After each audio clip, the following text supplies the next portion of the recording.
আসসালামু আলাইকুম। দৈনিক ইত্তেফাক পত্রিকার অনলাইন থেকে কিছু শিরোনাম বলছি। আগাম পর্যটকের কথা জানতো না প্রশাসন, তাই সেনা ছিল না পেহেলগামে। মানে কাশ্মীরের পেহেলগামে সেনা ছিল না। কাশ্মীরে বিতর্কিত নিয়ন্ত্রণ রেখায় ভারত পাকিস্তান গোলাগুলি। পর্যটকদের বাঁচাতে গিয়ে গুলিতে প্রাণ হারিয়েছিলেন কাশ্মীরি তরুণ আদিল। সিন্ধু পানি চুক্তি স্থগিত নিয়ে মধ্যস্থতাকারী বিশ্বব্যাংককে কিছুই জানায়নি ভারত। বাংলাদেশ স্বাধীন হওয়ার পর ভারতের সঙ্গে হওয়া সিমলা চুক্তি স্থগিত করেছে পাকিস্তান। 3 দশক ধরে যুক্তরাষ্ট্রের জন্য নোংরা কাজ করেছি পাকিস্তানের প্রতিরক্ষা মন্ত্রী।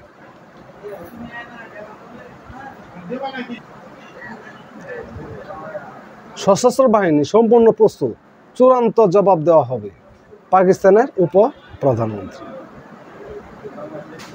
দেখুন,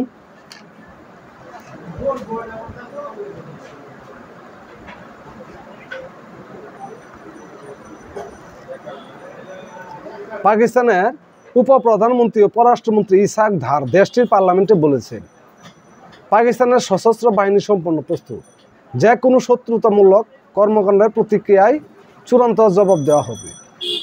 খবর জিও নিউজে। কাশ্মীরের পেহেলগামে পর্যটকদের উপর সশস্ত্র হামলার পর পাকিস্তানের উপর দায় চাপানো নিয়ে ভারতের প্রচেষ্টার মধ্যে পার্লামেন্টের সিনেট অধিবেশন চলাকালীন ইসাক দার একথা বলেন। তিনি বলেন, ভারত সরাসরি পাকিস্তানের নাম উল্লেখ করা এড়িয়ে গেছে, তবে কোনো প্রমাণ ছাড়াই ইঙ্গিত দিয়েছে। ভারতের ভিত্তিহীন বক্তব্য রাজনৈতিকভাবে প্রত্যাশিতই ছিল। ভারতের পানি বঞ্চনার হুমকিকে যুদ্ধের সমতুল্য বলেও ঘোষণা করেন ইসাক। এদিকে পার্লামেন্টে সর্বসম্মতিক্রমে একটি প্রস্তাব পাশ করেছে পাকিস্তান, যেখানে পহেলগাম হামলার সঙ্গে ইসলামাবাদের জড়িত থাকার নয়াদিল্লির অভিযোগ প্রত্যাখ্যান করা হয়েছে। একই সঙ্গে অভিযোগগুলোকে ভিত্তিহীন এবং রাজনৈতিকভাবে উদ্দেশ্যপ্রণোদিত বলে অভিহিত করা হয়েছে। সিনেট অধিবেশন চলাকালীন উপস্থাপিত প্রস্তাবটিতে সকল ধরনের সন্ত্রাসবাদের তীব্র নিন্দা জানানো হয়েছে এবং জোর দিয়ে বলা হয়েছে, নিরীহ বেসামরিক নাগরিকদের লক্ষ্যবস্তু করা পাকিস্তানের মূল মূল্যবোধের পরিপন্থী। জাতীয় নিরাপত্তা কমিটির সভায় সিদ্ধান্ত সম্পর্কে ইসাক দার আরও ঘোষণা করেন, সার্ক ভিসায় পাকিস্তানে থাকা সমস্ত ভারতীয় নাগরিককে 48 ঘন্টার মধ্যে দেশ ত্যাগ করতে হবে। তিনি পার্লামেন্টকে জানান, গতকাল 26টি দেশকে পাকিস্তানের অবস্থান সম্পর্কে ব্রিফ করা হয়েছে এবং আজ শুক্রবার অন্যদের ব্রিফ করা হবে। আজ সৌদি আরবের পররাষ্ট্রমন্ত্রী সন্ধ্যা 7টায় একটি আলোচনার জন্য অনুরোধ করেছেন।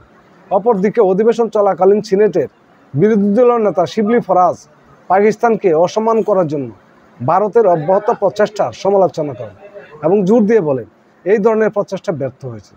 তিনি পাকিস্তান সহ অন্যান্য দেশে সন্ত্রাসবাদ প্রচারের জন্য আন্তর্জাতিকভাবে ভারতকে জবাবদিহি করার আহ্বান জানান। ফরাজ প্রশ্ন তোলেন, কাশ্মীরে 7,50,000-এরও বেশি ভারতীয় সৈন্যের নজরদারিতে কিভাবে এত বড় ঘটনা ঘটতে পারে? ভাবুন, 7,50,000 সেনা ভারত কাশ্মীরে মোতায়েন করে রেখেছে। তাদের বেতন, সামরিক ব্যয় কত? এই সামরিক ব্যয় ভারত বহন করতে করতে ফতুর হয়ে যাবে, কিন্তু কাশ্মীরদেরকে দমিয়ে রাখতে পারবে না। স্বাধীনতাকামীদের পৃথিবীর কোনো রাষ্ট্র দমিয়ে রাখতে পারেনি, ভারতও পারবে না। কিন্তু একদিন এই ব্যয় করতে করতে ভারত একদিন ধসে যাবে, আর অন্যায়কারী দুর্বৃত্তরা কোনোদিন পৃথিবীর লিডার হতে পারে না। সবাই ভালো থাকুন, সুস্থ থাকুন। ধন্যবাদ।